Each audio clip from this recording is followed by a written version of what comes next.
Je suis Priscilla Lagarrigue, doctorante financée par l'Institut Carnot Chimie Ballard Cirimat, et j'ai effectué ma thèse en codirection entre l'équipe phosphate pharmacotechnie biomatériaux du Cirimat à Toulouse et l'équipe polymère pour la santé et biomatériaux de l'IBMM à Montpellier.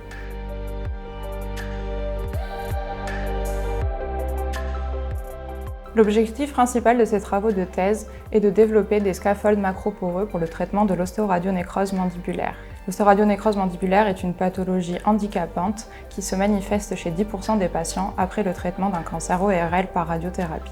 Afin de répondre au mieux aux besoins spécifiques de la reconstruction osseuse maxillofaciale, nous nous sommes intéressés au développement de scapholds nanocomposites macroporeux, avec dans un premier temps la conception de nanocomposites biovert polyester, puis ensuite leur mise en forme par freeze casting, afin d'obtenir des scapholds macroporeux bioactifs en vue de promouvoir et de supporter la néoformation osseuse. Ce projet s'est ainsi inscrit dans la thématique santé développée au sein de l'Institut Carnot Chimie Ballard Cirimat. Au cours de ces travaux de thèse, nous sommes dans un premier temps intéressés à la synthèse de nanoparticules de biovert greffées avec des chaînes de polyester par la méthode Grafting2.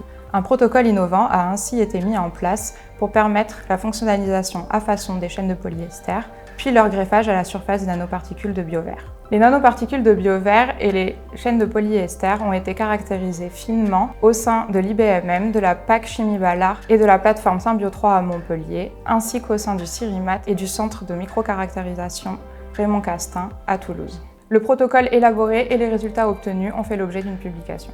Les scapholds nanocomposites macroporeux ont été obtenus par freeze casting en utilisant les nanoparticules de biovert greffées comme briques élémentaires. Le procédé de freeze casting est un procédé de mise en forme à basse température basé sur la solidification et sublimation de solvants et permettant d'obtenir une porosité de taille et de direction contrôlée. Il a ainsi été possible d'obtenir des scapholds macroporeux avec une porosité de taille et d'orientation maîtrisée comparable à celle du tissu osseux. Des publications sont en cours de rédaction pour valoriser ces résultats de thèse.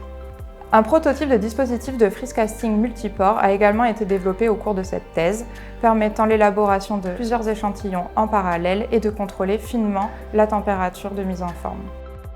Un dossier préliminaire de déclaration d'invention a été déposé à propos de ce prototype auprès de la SAT Toulouse Tech Transfer. La structure poreuse et les propriétés mécaniques des scapholds macroporeux obtenus ont été finement caractérisées. Enfin, les propriétés biologiques des scapholds les plus prometteurs ont été évaluées in vitro et in vivo. L'ensemble des résultats et des compétences acquises sur le procédé de mise en forme ouvre des perspectives prometteuses sur l'élaboration de matériaux à porosité contrôlée pour des applications diverses. À mi-parcours de ce projet de thèse, nous avons contacté une PME intéressée pour développer à la fois le dispositif de freeze casting et la synthèse des nanoparticules de biovert greffées avec les chaînes de polyester. En collaboration avec cette PME, un projet ANR-PRCE a été soumis et a bénéficié d'un financement. Il a débuté en janvier 2021. Outre cette PME, ce projet pluridisciplinaire CONGOS rassemble des partenaires académiques qui vont nous permettre de mieux comprendre la mise en forme et les propriétés de ces matériaux macroporeux. Il sera également possible de mieux comprendre le lien entre les propriétés intrinsèques du matériau et ses propriétés physico-chimiques et biologiques afin de mieux répondre à la problématique médicale de l'ostéoradionécrose mandibulaire.